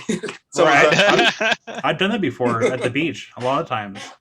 And I find stuff that I just didn't want to take home, and I just put on a big old drift log just sitting there on the beach. Like, oh, the next person will Yeah. appreciate it. Well, it was actually like, I think, like, no, it was either January, February, because it was part of that stint there where it was the middle of winter in Montana, and for some reason it's like there's no snow. Like we got really, really weird winter this year. Actually, like I was able to hunt all the way up through February because we just never really got snow that actually stuck around. So I don't think anyone else would have been out that day because it was like 60 or 70 mile an hour winds. So that wind chill was just awful. Like it was so cold, but it was actually really worth it. We found some awesome stuff in that video. Damn, that was a good one. That was a good one. Well, and you know, the other thing about holding on to the rocks is you can always cut it later. Who knows? Maybe in a year I'll look at that rock and be like, I want slabs. That's it. You know? You can always cut it later. Yeah. Yeah. You can't uncut a rock, but you can always cut a rock later. Yes. Yeah. I sent a few boxes out to several people, and one of the boxes I sent to BJ, I forgot everything that I put in there, and he was quick to actually work some of the rocks that he got. And he had polished a couple of the Brazilian agates. I'm like, oh man, I need to start cutting that material because there's some pretty stuff in there. Brazilian agates are awesome. Yeah, and I still have to see any pictures of the Montana agates I have in there. I just keep forgetting. You're gonna have to text me one of these days. Be like, hey, what are you doing? send me pictures of agates. Dang it. I don't know. I'm weird though. I don't think I'd ever find a Brazilian agate that I wouldn't cut. Oh, there's some beautiful stuff in there, and I have 3 tiers of mostly Brazilian agate and some Montana agate. Montuckies? Yeah, and then I have a separate container of Brazilian agate that's already been cut, and they're not small. Like there's a lot of really big ones, but like the Brazilian agates get huge. But the colors are just like, how could I even sell this? Like I want to polish them. Yeah. But I have a hard time letting them go because of the colors are just like vivid. They're amazing vibrant colors. Hey, it's hard. It's so cool. Hard. Like that short that I did with that Brazilian agate that looked like it might have some banding on the inside of it. I've been torn if either just cutting it in half and just polishing as is, or cutting it by getting at least 2 slabs out of it if they're big enough for knife handles, and then just polish the ends of the end cuts. And that way I can have knife handles and polished ends of that piece. But I'm still weighing it. Like, but I guess as far as my show and tell goes, give me 1 second here. I have to mark down my time so I can find this later. So my friend Sean, who's also has his own YouTube channel, he makes spheres, and so he came down last Sunday. Actually, I'm trying to think here. From this, when this video comes out, he came down the 11th, and he bought some material to make some spheres, but he also gave me some material to kind of play around with, and he gave me some Oregon fire opal. I'll have to post some pictures, but he just gave me a good handful of of opal to kind of play around with. So I need to do something with these and make a video. And you have good friends. He also gave me some. So all this stuff he collected himself. He even showed me this huge, massive chunk of fire opal too. But he gave me some fluorite. I think he said he got this in Washington, and I want to get some really close up pictures. And it's cool stuff. But I've been trying to tell him to make some more videos, and for him making spheres, they don't have to be super long videos. It's going to be like short, of each process, because people would like to see that. I don't know a whole lot. I wish I had one of those machines, because that's the best way to make eggs too. The ball things. They like the 3 arms that all come to the middle. That's the way to make eggs without it taking like an eon for me. He does have one video up. It's kind of a slideshow of like how like his processes, but his channel's Ratch Rocks, and he has to make all the cuts before he can put it in the machine. And I found a video on TikTok, and there's a company that was using, I think, a Highland Park machine, and it's a core drill. So they're doing like the core drills for the pre shapes for the machines. I told him, like, dude, you need to get this. It'll save you so much time. But those machines are so expensive that they're not cheap. So I know at some point he would like to save up and get one of those to help cut down a lot of time. And but he did get some material from me. He got some petrified wood, and I forgot what else I gave him. That's my problem. I can't remember everything, but I know I gave him, or I know he bought some petrified wood and some Maury Mountain moss agate. And he was like, "Oh, if you ever want a piece or two out of this," I'm like, "No, that's all for you. That needs to go to your future purchase to help save you some time." But no, he does awesome spheres. They are on point. They're not. He is very particular. Make sure that everything is like within where it's supposed to be as far as the measurements go. And you'd have to be pretty precise with that type of stuff, wouldn't you? Well, there's some people that work them pretty fast. They're kind of like wonky, but his are on point. I think he brought over a boronite sphere, if I remember right. Oh, cool. And I actually helped him polish it up a little bit better because his are pretty well polished. But he's like, man, I can't just get a higher polish on it. So I took it to my high-speed buffer machine, and I just used some metal polishing compound, and it shined it up pretty quick. And so we were like, oh, man, this is super cool. Yeah, boronite is some really cool stuff. I have some from Colorado that I love. Love that stuff. But yeah, what's it called? I haven't heard of it. What is it? Boronite. It's like a peacock ore. Yeah. Oh, okay. Yeah. So wow, pretty. Yeah, it's peacock ore with much higher value than the normal peacock ore, which I'm forgetting the name of at the moment. Yeah. What is it? Oh, what is it called? We find it in Montana all the time. It's a type of pyrite. Pretty rainbowy pyrite is the term. Yeah, that's the technical name. Bang on. I've heard of this. Chalco pyrite? Oh, calcopyrite. Yeah. Calcopyrite? Sorry. Yeah, I never know how to pronounce it either. Yeah, that's yeah. Calcopyrite? Chalco. Cool. So now I'm wondering I don't think I have any on my shelf. Maybe I do. I don't know. But so let's go ahead and move into words of wisdom. And Jesse, if you want to take it away, if you have something to start with. I did have words of wisdom because I was prepared. My brain is fried right now. That's okay. Yep. So is all of ours. Same here. It's almost midnight. Yep. 100%. Oh damn! I'm so sorry. Oh, dude, it's all good. Don't be sorry. Don't man. be. Yeah, it's all worth it. One thing this week in Australia was, or last week when you watched this, was a week called NAIDOC Week, where we celebrate the culture of the Indigenous people of the country. The full week of doing it, and so I was sort of just thinking, I'm like, I think whenever I'm out in the creek, whatever you're collecting, even if it is arrowheads and you're allowed to collect them, that's still a sign of respect because you're appreciating what they've done. But my words of wisdom would be, remember those who came before us, because you'll have such a greater respect for, and that's not just with the Indigenous people, but with the old timers, man, who are out there just making these books for us to read, getting all their feet dirty, and they're the explorers. You know, I mean, they're exploring. It might have been already discovered by man, but man might not have discovered that there's these pretty gemstones in this area.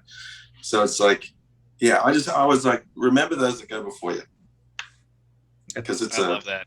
Yeah, it's sort of like, and even when I'm out in the creek, so I like to just sort of stop and pause and even imagine what it would have been like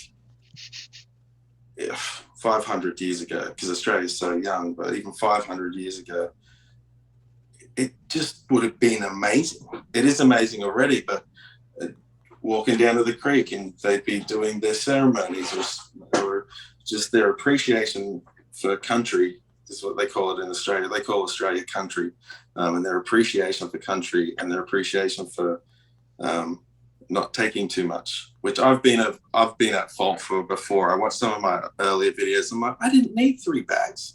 Didn't need 3 bags. Could have left that. But their appreciation for taking only what you need and their respect for I can't remember what word they used, but for country is it's just so that was my one, is remembering those who came before you. And one way to put it is we wouldn't have what we have today if it wasn't for them. Mm-hmm. Yeah. And it's in a lot of facets of things too, not just about the Indigenous people, but just in a lot of different things. Like, for example, Me Minor. He came before all of us. Right. and remember him, he's a machine. He's a forefather of, and I'm going to forget other people's names. Well, Bare Naked Stones is one that he disappeared for a little while. But when I hear him talking, I'm like, dude, I am at home. This is where I was before I even made my own videos, when I was going, what is this clear rock? And so it's that. That's like Dan Hurd. Dan Hurd. Dude, Liz Crete. Liz Crete in Australia. Dude. Yeah. Yeah. Queen.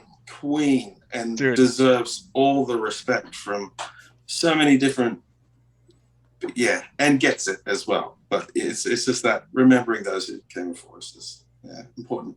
Makes you really appreciate where you're at yourself as well. I like that. Yeah, I love that. Yeah. I love it more. Anyone else? Sorry to anyone else who I've left out their names. I'm sure there's a ton, and even Crystal Collector. There's, so I didn't leave out anyone's name. There is a literal ton of like different content creators, and it'd be really cool to actually see like even, I guess, a family tree of sorts of like the very first niche YouTuber that was in like the rock lapidary prospecting niche, and then just watch it like trickle down as like more and more like it created. Because for anyone watching, there's actually a lot of channels. There's a lot of them. Mm-hmm. And it's not just absolutely. It's not just the States. It's not just Australia. It's like all over the world. They're just everywhere. German Gen Cutter. There's Japanese dude. Japanese rock polisher, I think, or is that an Instagram one? But they're everywhere. And you know what? It's like music. This language translates regardless of if you can speak that language, because for the most part, it's showing a rock, and that you don't have to speak Japanese to know that's a pretty rock. Exactly. Part of me also thinks too, because if you look at Mr. Bean, a lot of his skits, he doesn't really talk, but yet everyone in the world, and someone else has talked about this before on a different video that I've watched, but everyone in the world knows what he's talking about. And it's just his body language. So even if you have a video out there where you're not talking and just music, everyone knows what it is, and it's going to draw people in. So it's might even reach a wider community as well. A viewer group. I totally love what you just said, and I agree with you 200%. But it is really funny when you hear the words. So when you think about Mr. Bean, it's like, oh, where is this statement going? Wait, is he a Rockhound? No, that'd be cool though. Qualifier. God, that'd be so cool. Get Rowan Atkinson on here. Oh man. Right?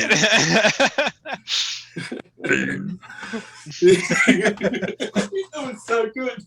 That was perfect. Anyways, Karen, what's your words of wisdom? Well, I think that Jesse pretty well nailed my thoughts as well. So I'm going to climb on the back of what he was talking about, like respecting the things that came before you and just having an awe over it. Like, wow, this is sacred ground, and it's telling us a story, and it's worth time being quiet and listening and trying really hard to learn. The white papers that I could find on this area that I went to were written in 1965. And so, here's these guys that you guys were talking about. Like, what about that family tree of the people thinking about what's going on here and learning about it and writing it down so that we can know about it? I appreciate that very much. And so I don't think that they're words of wisdom. I'm just thanking you for the wisdom, those that came before. Yeah, exactly. That's perfect. I love that. Oh, me? Yep, you're next, buddy. I actually came prepared this week, and I'm not just going to send you to Smarter Every Day this time. No, you should go subscribe to Smarter Every Day. This time, my words of wisdom are subscribe to Bobby Duke. No, channel plug of the week. Anyway, so I was starting to get overwhelmed this week, not gonna lie, about all of the stuff that I have to do get done for the Renfest, for the booth, because I have quite a bit of stuff that needs to get done.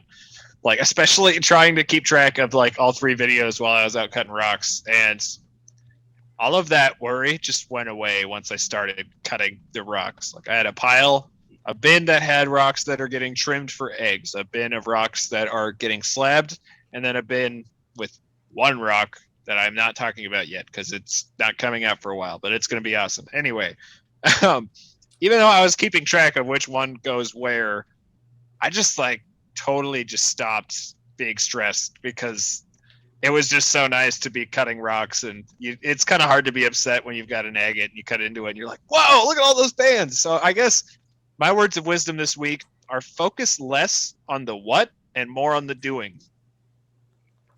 That's good. That makes sense. Yeah. Excellent. Live in the moment. I find myself a lot of the time getting, and you'll see, there was one cutting video where I was tripping over my words. I work myself up so much because I want to have a video that's good, and then when I get stressed out about something, I'll procrastinate, even about something I love doing, such as cutting rocks. And I'm like, okay, I'm going to do it. Wait, I might just have one more coffee. Wait, I got to do this. And the whole time my stress is going like this, and probably coffee wouldn't help. But once I start, I'm like, what was it? Why didn't I do that? Why didn't I start this at 10 a.m.?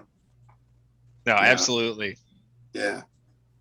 And so good words of wisdom, I reckon. Yeah. I understand that there's days where I get so overwhelmed with the amount of stuff that I'm trying to get done that I get nothing done, and I just kind of sit there and I just do nothing because it's like just all of a sudden just bombarded with being overwhelmed and like fine, just not gonna do anything. Yeah. I did have one other word of wisdom, but I think I'm gonna adjust it last minute. Maybe I'll save the other one for maybe next week or a week after next. Wait. Sorry, my brain's not figuring out which. I'll do it for the next podcast. Don't worry about it. I'm gonna save that one for last week. Yeah. 2 weeks ago.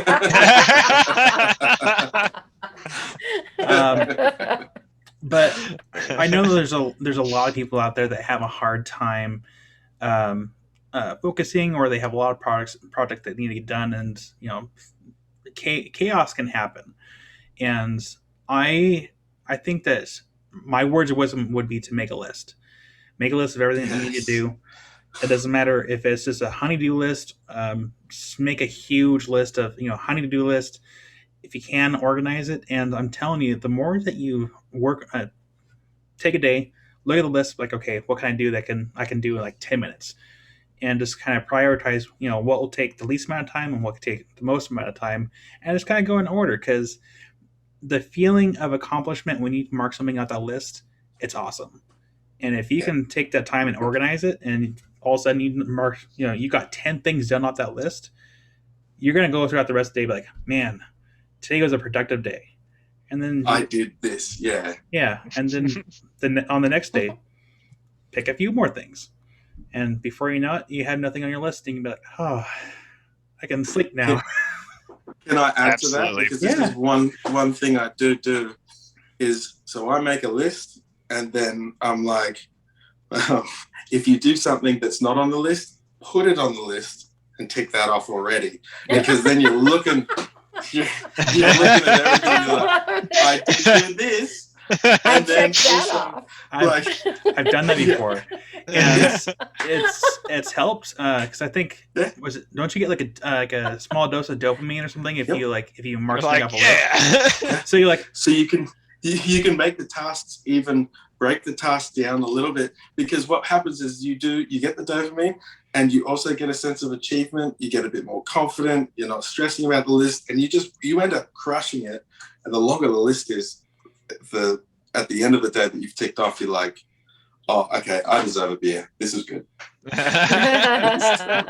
And that's why I just bought a dry erase calendar and weekly planner, so I can keep better track of all my projects I need to get done. And one, I'm saving paper and not having to write everything down, and it's dry erase. And a lot of it's on magnets. I have these little, I'll show you here. I have these little magnets. They're dry erase magnets, so I can move projects around as I so wish, and so I can kind of keep track of what needs to get done in what order. I'm getting one of them. I have to get one of them. That's awesome. That would eliminate so much thought, because once it's out of your head, you don't have to have it in your head running around going, I'm something you need to do. Exactly. You know what I mean? No, it's like so a toddler. Yeah. That's exactly it, though, because I have all this stuff just moving around there, and if I don't write it down, it's just gonna bug me. But once I can get everything out on paper or on my board here, it's not floating around there. It's on something I can see. I'm like, okay, I can focus. I don't have to think about it, but I can see it every single day. So I don't have to think about it, but I can see it, if that makes any sense. Yeah. No, you are speaking my language. I am Absolutely. very much a list person. So I have a jobs, like projects, like actual, business stuff, like work stuff that needs to get out. And I redo that every single week. So I have one notebook that's just filled with all of my like sales and like stuff that I have to finish for people and whatnot. But then I have another one that is all projects and videos and stuff, because I do so much like carvings and stuff that just end up getting walked away from, that I ended up like actually losing track of a lot of like carvings and stuff. And then so I started making lists so that I could keep track of it, because I start a carving and then it's a busy week, so I get a bunch of that kind of stuff that I have to do. So I have to step away from the carving. Then we go rock hunting that weekend, and then I have to make that video, so it gets pushed back even farther. And then I'm like, oh, but I got nice rocks, we should cut into those. And the next thing you know, it's a month later and I still haven't touched that carving. It's sitting on the corner of my bench and I forgot about it. So the best part about dry erase is you can add subcategories to each section. I forgot, it might have been actually the Maker Challenge project. I had my project on the board, and I had it at, say it's like halfway done, so I put like 50% done, and so I can actually keep track, and I can see my visual, status of like where it's at. But that's also exactly. It's also the other important part of having a list is put it in a spot you're gonna see it every day. Yep. Yeah. Because if you have it tucked away somewhere and you're not gonna see it, it's pointless. Yep. Mine's in the rock room. I'm in here pretty frequently, so if I'm away from home, I have my Google Excel sheet that I'll put stuff into, so I can see it, and then when I come to my desk, I can actually transfer what I need to do on here, so it's still being put down. I'll see it every day. Yeah. But then it's finding time to actually work off that list. That's the other thing. Make time. I'm really, really sorry, guys. I just got a text saying I'm meant to be babysitting Benny's girls in 10 minutes. So that's fine. Oh no! We're like done right now anyway. So yeah, but I was gonna hang out for the post video chat too. Next time. No, we'll definitely have you on again next time. Oh yeah. You will be. You have to come back. This is a regular thing. Oh yeah, I'm getting calls. Oh no! Well, Karen, if you want to take it off really quick before Jesse leaves. Yeah, he dematerializes. Thank you so much for joining us for the Rockhound podcast again. Make sure to leave where you're viewing from in the description, or rather in the comments, and then share with us your pictures for our show and tell that we're going to go ahead and compile from all of the viewers so that we can all have a show and tell together. And so thank you again for Jesse being here on the Rockhound podcast, and keep rocking, everyone. So sorry. I'm so sorry for that. We'll have you back on. It's all good, dude. I absolutely love it, guys. Keep up the amazing work you do. It's just, yeah. And hi to everyone down below talking and stuff. We forgot to plug the thing. Oh, yes. And that's enough of a teaser as well. Honestly, we could just leave it at we forgot to plug the thing. Well, Rookie and I have a thing that's coming to YouTube near you very soon. That's all I'm saying, because I don't want to keep you any longer. But so look forward to it. Thank you. Much love, you guys. Honestly, thank you so much for having me. I am so sorry that I'm running away. But don't even worry about it. Oh, it's all good, man. Have you seen how angry French people get? I'm